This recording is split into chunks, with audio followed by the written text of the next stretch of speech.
আসসালামু আলাইকুম। আজকে আমাদের বিষয় হলো আমরা আমাদের ফেসবুক অ্যাকাউন্টের ইউজার নেমটা কিভাবে দিই। তো আসুন আমরা দেখি। তো প্রথমে আমরা এই যে অ্যাকাউন্টের উপর ক্লিক করব।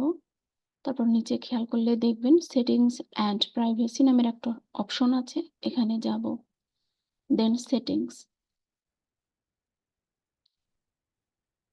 বাম দিকে আমরা দেখতে পাচ্ছি অনেকগুলো অপশনে এসেছে। এখান থেকে পার্সোনাল ডিটেইলস।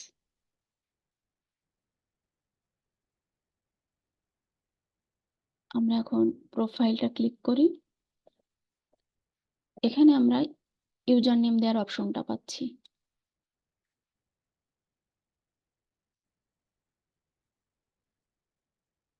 এখানে আপনারা ইউজার নেমটা দিয়ে দেবেন। আমার দেওয়া আছে, এটা টিক মার্ক হয়ে আছে।